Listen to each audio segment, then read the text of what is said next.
یہ اس بات پہ زور دیتا ہے کہ پورے ملک میں الیکشن ایک ہی وقت پر ہوں، کیونکہ اگر الگ الگ سے الیکشن ہوں گے تو نگران حکومت کا جو تصور ہے وہ بے معنی ہو جائے گا. ایک جگہ پہ گورنمنٹ ہوگی تو وہ الیکشن پہ اثر انداز ہو سکتی ہے. یہ سر اس بارے میں آپ کیا کہتے ہیں؟ دیکھیں، جو انڈیا میں اور ایون بنگلہ دیش میں بھی جو ان کے الیکشن کمیشن ہے نا، وہ بڑے ان کے پاس بڑے اختیارات ہیں، اور وہ جو ایک عبوری عرصہ ہوتا ہے اس میں وہ اختیارات جو ہے وہ ان کے پاس چلے جاتے ہیں. یہ بالکل درست بات ہے. مثلا دیکھیں، آج پنجاب اسمبلی کے الیکشنز جو ہیں وہ 14 مئی کو ہو جاتے ہیں فرض کریں، اور اس میں کوئی ایک پارٹی جو ہے وہ میجارٹی لے لیتی ہے، وہ گورنمنٹ فارم کر لیتی ہے اس تاریخ سے پہلے جس تاریخ کو قومی اسمبلی کے الیکشن ہونے ہیں. تو ظاہر ہے کہ وہ پورا جو سٹرکچر ہوگا اس پروونشل گورنمنٹ کا، وہ قومی اسمبلی کے الیکشنز پر لازمی اثر انداز ہوگا، اور پھر آپ اس بنیاد کے اوپر قومی اسمبلی کے الیکشن کو فیئر، فری اور ٹرانسپیرنٹ نہیں کروا سکیں گے. یہ 77 میں بھی اس طرح ہوا تھا کہ قومی اسمبلی کے الیکشنز کے غالباً 2 دن بعد صوبائی اسمبلیوں کے الیکشنز تھے. تو پھر جب وہ دھاندلی کا الزام لگا قومی اسمبلی کے الیکشنز میں، تو پھر باقی صوبائی اسمبلی کے الیکشنز کا بائیکاٹ کر دیا گیا تھا اس وقت. اور پھر ظاہر ہے اس کے بعد ایک پوری موومنٹ چلی، اور پھر اس چیز کا فائدہ اٹھایا ضیاء الحق صاحب نے.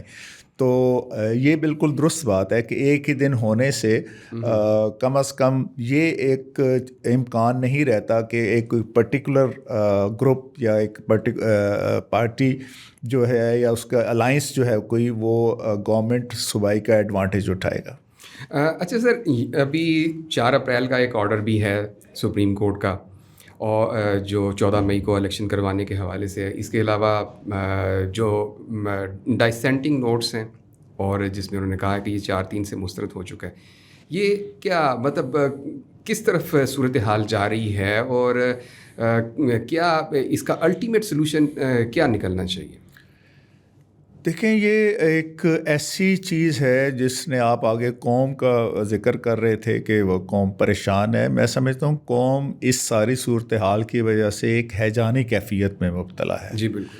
اور اب اس سارے جو مسئلے کا حل ہے، میں تسلسل سے یہ بات کہتا آ رہا ہوں کہ اس سارے مسئلے کا حل ہے فل کورٹ اور سپریم کورٹ آف پاکستان. جی. اور دیکھیں، میں بالکل اس چیز کے بھی حق میں نہیں ہوں. ذاتی طور پر میری رائے ہے کہ آپ سپریم کورٹ کے کسی آرڈر یا کسی ججمنٹ کو نیشنل اسمبلی میں کسی ریزولوشن کے ذریعے مسترد کریں. یہ بھی کوئی مناسب ٹرینڈ نہیں ہے. اور پارلیمنٹ کی سپرمیسی قائم کرتے کرتے بہرحال ہمیں باقی جو اداروں کا ہے اس کی جو ان کے اختیارات اور ان کی جو آزادی ہے اس کو کمپرومائز نہیں کرنا چاہیے. اس ساری صورتحال کا جوڈیشری کے لیے بھی، پارلیمنٹ کے لیے بھی، ایگزیکٹو کے لیے بھی یہی ہے کہ فل کورٹ بیٹھ کے 15 کے 15 جج صاحبان بیٹھ کر اس پر کوئی ڈیلیبریٹ کریں، اور ایک تفصیل سے جو ہے اور ایک بحث ہو، اور اس پہ کوئی فائنل ججمنٹ آ جائے. اس کے علاوہ تو کوئی اور دوسرا رستہ ایٹ لیسٹ کانسٹیٹیوشنل نہیں ہے. اور اگر خدا نخواستہ یہ صورتحال برقرار رہتی ہے اور یہ تناؤ اور یہ کھینچا تانی جو ہے وہ چلتی رہتی ہے، تو پھر اللہ معاف کرے کہ ہم الٹرا کانسٹیٹیوشنل کسی معیار کی طرف نہ چلے جائیں. اچھا سر، جو سپریم کورٹ میں ہم نے دیکھا کہ مطلب تقریباً میرے خیال ہے 4 کیسز تھے، جیسے 63A کی جو جب فیصلہ آیا، پھر اس کے بعد پنجاب اسمبلی کا فیصلہ آیا، پھر اس کے بعد یہی الیکشن التوا کا جو کیس تھا، اور یہ supreme court practice and procedure bills. اس میں جو پارٹیز تھیں انہوں نے تو سپریم کورٹ سے بڑا انسسٹ کیا کہ فل کورٹ بنائی جائے، لیکن ہم نے دیکھا کہ چیف جسٹس صاحب جو ہیں وہ انہوں نے کسی ایک بھی کیس میں ان کی ڈیمانڈ کو نہیں مانا، اور انہوں نے اپنی مرضی سے بینچز بنائے، جو ان کا استحقاق ہے، جو ان کا ایک رائٹ بھی ہے. لیکن اگر وہ فل کورٹ نہیں بناتے تو کیا اس مسئلے کا حل نکل سکتا ہے؟ دیکھیں، اگین اگر یہ معاملہ فل کورٹ کی طرف نہیں جاتا اور فل کورٹ کا کوئی ڈیسیژن نہیں ہوتا، تو ایک انریسٹ تو رہے گا. جی. کسی ایک فریق کے حق میں یا کسی ایک فریق کے خلاف فیصلہ آئے گا تو اس سے اسٹیبلٹی جو ملک کو ریکوائر ہے وہ نہیں پیدا ہوگی. اب مثلا پارلیمنٹ ہے, پارلیمنٹ کی طرف سے ایک ہی اگر ڈیمانڈ ہے جی کہ اس معاملے کو فل کوٹ کرے, تو ہم اپنا جو ان کی طرف سے ایک ایگریشن یا ایک فرنٹ فٹ پہ جو وہ کھیل رہے ہیں وہ بھی سیٹل ہو سکتا ہے. وائٹ فلیگ ویونگ جو ہے وہ ہو سکتی ہے, اور ظاہر ہے ادھر اس طرف سے ڈیمانڈ بھی ہے. بالکل. تو میرا رائے میں تو محترم چیف جسٹس صاحب کو دل بڑا کرنا چاہیے, اور چونکہ اس میں کسی جج صاحب کا ان پرٹیکولر یا کسی گروپ کی بات نہیں ہے, یہ پاکستان کے انٹرسٹ کی بات ہے. پاکستان میں اسٹیبلٹی ہوگی, پاکستان میں اداروں کے اوپر اعتماد ہوگا, اور ادارے جو ہے نہ صرف یہ کہ اپنے زبانی طور پر بلکہ اپنے کنڈکٹ سے اپنے آپ کو انڈیپینڈنٹ اور امپارشل شو کریں گے, تو پھر ہی معاملات آگے چل سکیں گے. تو میرا اس لیے میں تو پہلے دن سے یہی بات کہہ رہا ہوں کہ یہ جو چاروں کیسز آپ نے بتائے ہیں, ان سب کیسز کا علاج یہی ہے کہ پولیٹیکل کیسز کو تو ویسے بھی جو ہے, اور جس میں کانسٹیٹیوشنل کویسچنز انوالو ہوں, بڑا بینچ بنانا چاہیے. اور یہ ایک سمجھداری کی بھی بات ہے کہ بجائے اس کے کہ کسی بھی کیس کے حوالے سے یا کوئی لیگل یا کانسٹیٹیوشنل پرپوزیشن ہے اس پر آپ چند لوگوں پر ذمہ داری ڈالنے کی بجائے پوری سپریم کورٹ اس کی ذمہ داری لے, یہ زیادہ, اور حکمت کا بھی تقاضا یہی ہے موجودہ بالخصوص جو موجودہ حالات ہیں اس میں. بالکل. اچھا سر, یہ supreme court practice and procedure bill, آپ بھی موجود تھے اس دن سماعت میں, تو آپ نے بھی پروسیڈنگز دیکھیں. یہ مطلب جو سپریم کورٹ نے اس کو سسپینڈ کیا اس آرڈر کو, آپ کیا سمجھتے ہیں, یہ درست اقدام ہے؟ دیکھیں, آرڈر کی سسپینشن کی حد تک تو میں سمجھتا ہوں کہ یہ نہیں ہونا چاہیے تھا. جی. لیکن یہ بہرحال ایک امپورٹنٹ کانسٹیٹیوشنل اور لیگل کویسچن ضرور ہے جس کے اوپر سپریم کورٹ کی کوئی ججمنٹ آنی چاہیے. مثلاً اب جو پارلیمنٹ ہے اس نے کنکرنٹ لیجسلیٹو لسٹ کے آئٹم کی بنیاد پر یہ انیکٹمنٹ کی ہے, جبکہ ایک آرٹیکل 191 جو ہے وہ سپریم کورٹ کو خود امپاور کرتا ہے کہ وہ اپنے پروسیجر اور وہ بنائے, اور ہمارے جو 1980 کے رولز ہیں سپریم کورٹ کے وہ اسی آرٹیکل 191 کے تحت بنے ہوئے ہیں. اب یہ کویسچن بہرحال سپریم کورٹ کو, اسی لیے فل کورٹ کو یہ ڈیسائیڈ کرنا چاہیے کہ آیا 191 کی موجودگی میں پارلیمنٹ انیکٹمنٹ کر سکتی ہے یا کچھ تجاویز دے سکتی ہے, اور کیا پھر فل کورٹ جو ہے فل کورٹ میٹنگ میں بیٹھ کر یا فل کورٹ میں سپریم کورٹ ان کو اڈاپٹ کر سکتی ہے یا جو ریکوائر. مثلا ایک آئٹم کی میں سمجھتا ہوں ذاتی طور پر کہ آرٹیکل 184(3) کے اگینسٹ جو اپیل کا رائٹ ہے, میری ذاتی رائے میں اس کے لیے کانسٹیٹیوشنل امینڈمنٹ ریکوائر ہے. بالکل. وہ انیکٹمنٹ کے ذریعے نہیں ہو سکتا. اس لیے سپریم کورٹ کچھ چیزوں کی نشاندہی کر دے, اور اس کے بعد جو چیزیں ایسی ہیں جو سپریم کورٹ کو مزید امپاور کر رہی ہیں اور جس سے لیٹیگنٹ کے جو مسائل ہیں, کیسز کی فائلنگ اور پینڈنسی اور ہیئرنگ نہ ہونے کی وجہ سے وہ حل ہو سکتے ہیں, تو ان کو یہ بھی کیا جا سکتا ہے کہ ہم اس کو علیحدہ انیکٹمنٹ کی بجائے ہم 191 کے تحت اپنی پاورز کو ایکسرسائز کرتے ہوئے ان رولز کو اڈاپٹ کرتے ہیں. سر, چیف جسٹس صاحب نے یہی کیس سنتے ہوئے انہوں نے آبزرو کیا کہ جو انڈیپینڈنس آف جوڈیشری ہے یہ ہمارے کانسٹیٹیوشن کا ایک سیلینٹ فیچر ہے, تو اس انیکٹمنٹ کے ذریعے سے اس سیلینٹ فیچر کو کمپرومائز کیا جا رہا ہے. آپ کیا سمجھتے ہیں, یہ درست آبزرویشن ہے؟ نہیں, میرا نہیں خیال کہ انڈیپینڈنس آف جوڈیشری کمپرومائز ہو رہی ہے, بلکہ یہ تو اسٹرینتھن ہو جائے. مثلا یہی ساری چیزیں جو ہیں سپریم کورٹ اگر از خود کر لے, یہ ساری چیزیں جو اس انیکٹمنٹ میں پرووائڈ کی گئی ہیں اگر سپریم کورٹ خود کر لے اپنی میٹنگ میں یا تھرو جوڈیشل آرڈر, تو پھر تو کوئی کمپرومائز نہیں ہے. بالکل. لیکن اب محض اس وجہ سے کہ یہ پارلیمنٹ نے تجویز کی ہے, پارلیمنٹ نے اس حوالے سے انیکٹمنٹ کر دی ہے, کیونکہ یہ بڑا پرانا مطالبہ ہے.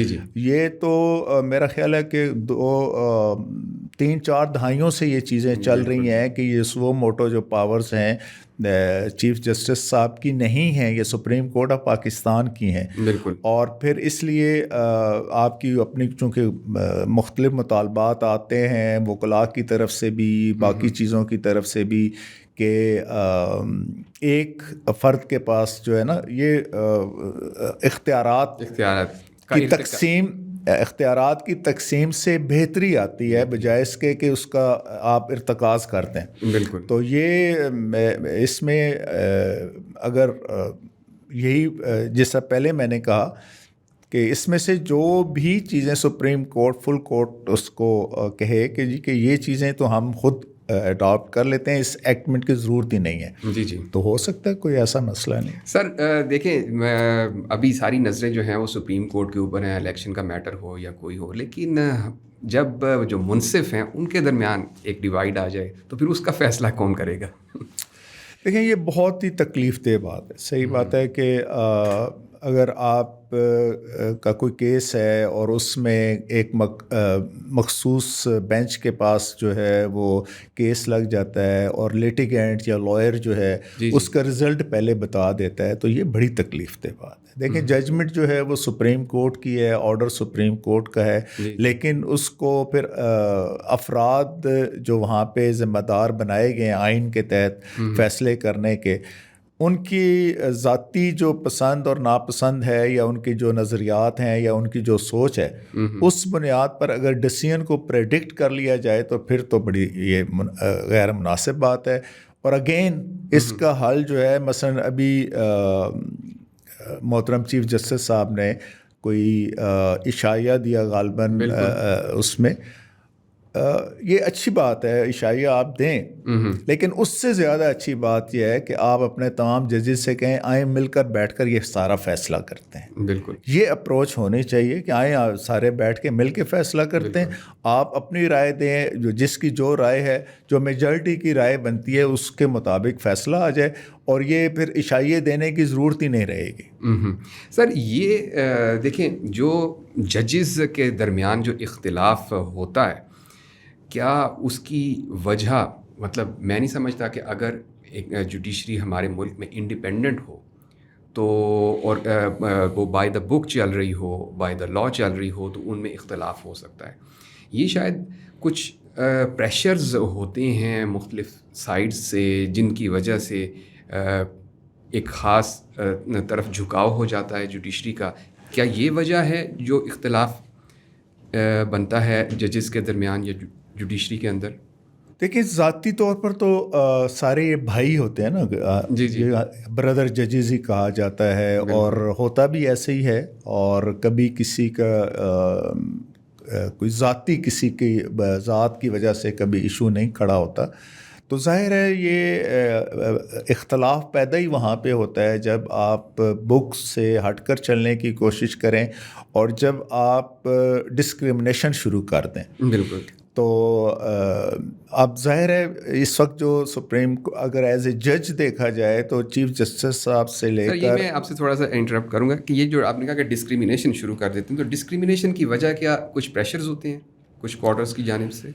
بس وہ یہ پریشرز بھی ہوتے ہیں، لیکن پھر ظاہر ہے کہ آپ جب یہ سمجھ لیتے ہیں کہ آپ کے ایک ساتھی کی ایک مخصوص حوالے سے فلیکسیبل اپروچ نہیں ہے یا وہ اسٹرکٹ ہے، تو اس بنیاد کے اوپر جو ہے وہ پھر ایک رائے آپ کے ذہن میں بن جاتی ہے کسی بھی شخصیت کے حوالے سے، تو آپ کمفرٹیبل نہیں فیل کرتے.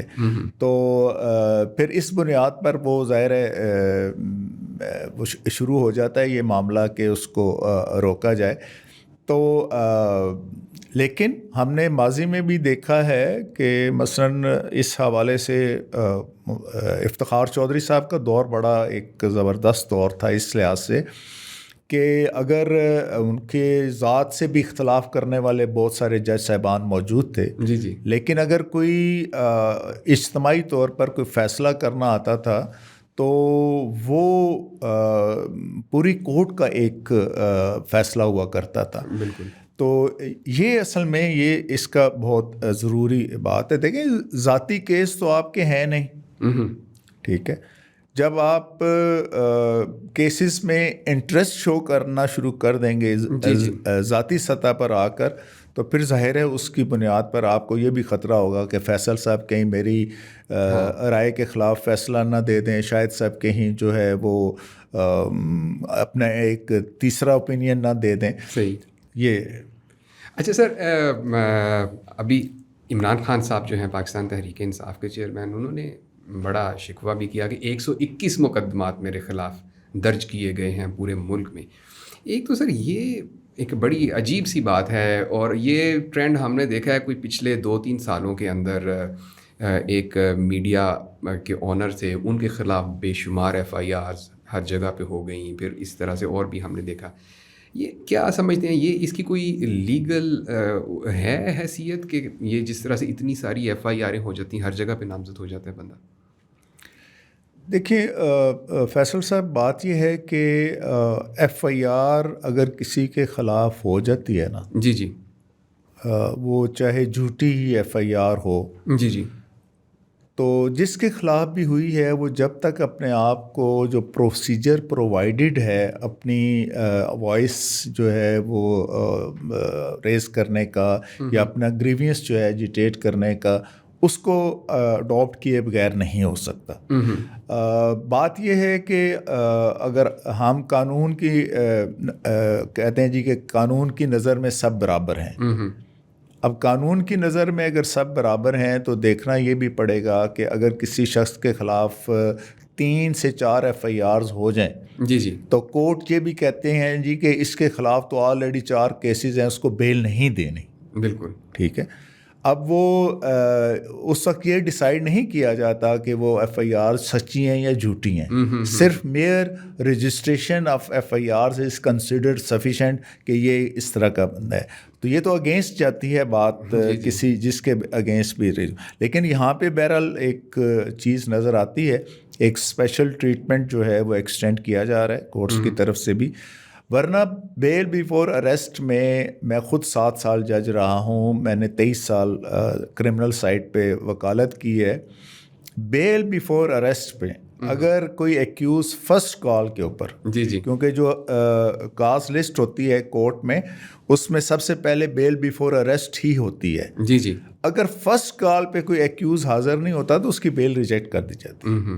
یہاں پر یہ کہ شام مغرب تک آپ انتظار کر رہے ہیں کہ کوئی ایکیوز آ جائے اور مہربانی کر دے، احسان کر دے. یہ اسی سے یہ تاثر ابھرتا ہے کہ یہ جو کورٹس ہیں یہ کمپرومائزڈ ہیں. جی. اچھا سر، اس میں ایک تو یہ ہے، پچھلی دفعہ جو ایڈوکیٹ جنرل ہیں اسلام آباد کے، انہوں نے بھی عدالت میں یہ کہا کہ عام آدمی کو یہ سارے ریلیف نہیں ملتے جو کہ عمران خان صاحب کو دیے جا رہے ہیں. جس طرح سے وہ آتے ہیں، ان کے وکیل بس ایک اپیرنس کرتے ہیں اور ان کو ضمانتیں مل جاتی ہیں. 6 7 کیسز میں اکٹھی ضمانتیں مل جاتی ہیں. عام آدمی کو ریلیف نہیں ملتا.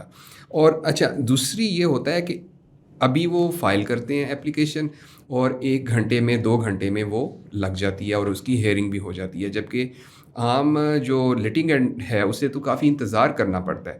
یہ ڈسکریمنیٹری جو ایک ایٹیچیوڈ ہے عدالتوں کا، اس پہ سر؟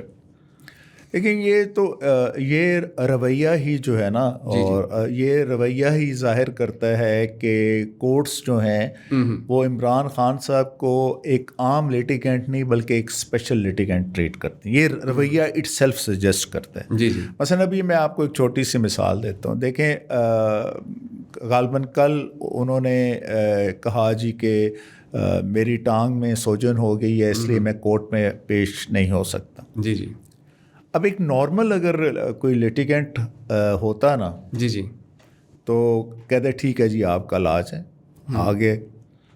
تو پرائیویٹ ہاسپٹل کا کبھی بھی سرٹیفکیٹ کورٹس ایکسیپٹ ہی نہیں کرتے.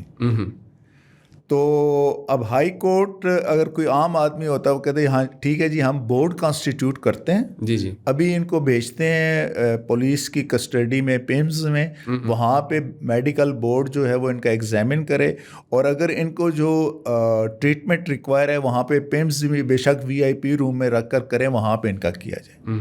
لیکن ظاہر ہے اب شوکت خانم ہاسپٹل کی چاہے کتنی بھی ایک کریڈیبلٹی کیوں نہ ہو، بہرحال وہ ایک پرائیویٹ ہاسپٹل ہے، اور اس کا جاری کردہ کیا ہوا سرٹیفکیٹ جو ہے وہ کورٹس میں ایکسیپٹ ہو ہی نہیں سکتا. تو اب نارمل آپ دیکھیں کہ ایون جو ڈاکٹرز ہوتے ہیں وہ اس چیز سے بچنے کے لیے اگر وہ کسی پیشنٹ کے بارے میں بیماری کا سرٹیفکیٹ دیتے بھی ہیں اور اس کو ریسٹ کے لیے کہتے ہیں جی ایڈوائزڈ 10 days ریسٹ اور 15 days ریسٹ، لیکن ساتھ وہ اوپر لکھ دیتے ہیں ناٹ فار کورٹ یوز. جی جی، اس لیے کہ کورٹ کہیں ان کو طلب نہ کر لیں. تو لیکن یہاں پہ ظاہر ہے عجیب ہی ایک واسطہ چل رہا ہے. جو قانون میں ان کے حقوق ہیں، جو قانون میں ان کو ریلیف مل سکتا ہے، وہ ضرور دینا چاہیے، ضرور ملنا بھی چاہیے. لیکن آؤٹ آف دا وے جب آپ جا کر اکاموڈیٹ کریں گے، یہ اکاموڈیشن ہے، جی جی، تو پھر ظاہر ہے وہ آپ توازن جو ہے تمام شہریوں کے درمیان جو رکھنا ہے کہ قانون کی نظر میں سب برابر ہیں، وہ نہیں رکھ پاتے. اچھا سر، یہ مطلب آپ بھی جج رہے ہیں، ہائی کورٹ کے سینئر جج رہے ہیں سر، یہ کیا ججز کسی کی پولیٹیکل پاور سے امپریس ہوتے ہیں یا ان کے اوپر سرٹن ایلیمنٹس کا ایک پریشر ہوتا ہے کہ جی آپ نے ان چیزوں کو پرائیورٹی کی بنیاد پہ دیکھنا ہے اور ان چیزوں کو آپ نے نگلیکٹ کرنا ہے؟ دیکھیں یہ پرسن ٹو پرسن ویری کرتا ہے. جی جی، یہ کوئی ایک مطلب یونیورسل اپلیکیشن ہو نہیں سکتی.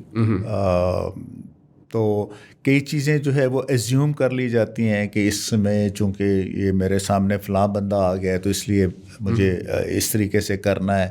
اور بعض اوقات آپ کے اپنے سینئرز کی طرف سے جو ہے وہ کوئی نہ کوئی مطلب سمجھانے کے انداز میں یا تجویز کے انداز میں یا بعض اوقات ان سو مینی ورڈز بھی کہہ دیا جاتا ہے یار اس میں اس طرح کرنا ہے. تو ہوتا ہے ایسے. سر الیکشن کے حوالے سے ابھی ہم بات کرنا چاہیں گے کہ مطلب 90 روز تو ظاہر سی بات ہے کہ 14 مئی کو بھی اس سے زیادہ ٹائم ہو جائے گا. تو آئینی طور پہ اس کا کیا حل ہے کہ اس کے ٹائم فریم کو بڑھا دیا جائے؟ دیکھیں آرٹیکل 254 ہے کانسٹیٹیوشن کا، جی جی، جو یہ کہتا ہے کہ اگر کوئی بھی ایسا کام جس کی کوئی لمٹ ٹائم لمٹ پرووائڈ کی ہے کانسٹیٹیوشن نے، اس کے اندر وہ نہیں ہوتا، جی جی، تو اس وجہ سے وہ انکانسٹیٹیوشنل اور ایلیگل نہیں ہو جاتا. اب اسی آرٹیکل کو مد نظر رکھتے ہوئے سپریم کورٹ خود آلریڈی 90 دنوں سے آگے جا چکی ہے. ٹھیک ہے، 90 دن والے تو اب بات جو ہے وہ کنسیڈریشن رہی نہیں. جی جی، اب 90 دن کے بعد 190 دن ہو جائیں یا 290 دن ہو جائیں، وہ ایکولی وہ برابر ہیں. جیسا میں نے پہلے آپ کو کہا کہ فیئر، فری اور ٹرانسپیرنٹ الیکشن، بالکل یہ کنڈیشن پریسیڈنٹ ہے الیکشنز کے لیے. اگر یہ تینوں کنڈیشنز پوری نہیں ہوتی، اور یہ جس نے پوری کرنی ہے، جس اتھارٹی نے، وہ الیکشن کمیشن آف پاکستان ہے، وہ کہتے ہیں کہ ان حالات میں ہم فری اور فیئر الیکشن نہیں کروا سکتے، تو پھر یہ بے معنی ہو جاتے ہیں 90 دن. ناظرین، آپ نے جسٹس ریٹائرڈ شوکت عزیز صدیقی صاحب کے ساتھ ہماری گفتگو سنی. یقیناً آپ کے نالج میں اضافہ ہوا ہوگا اور آپ نے اسے گفتگو کو انجوائے بھی کیا ہوگا. اگلے ایپیسوڈ تک کے لیے اللہ حافظ.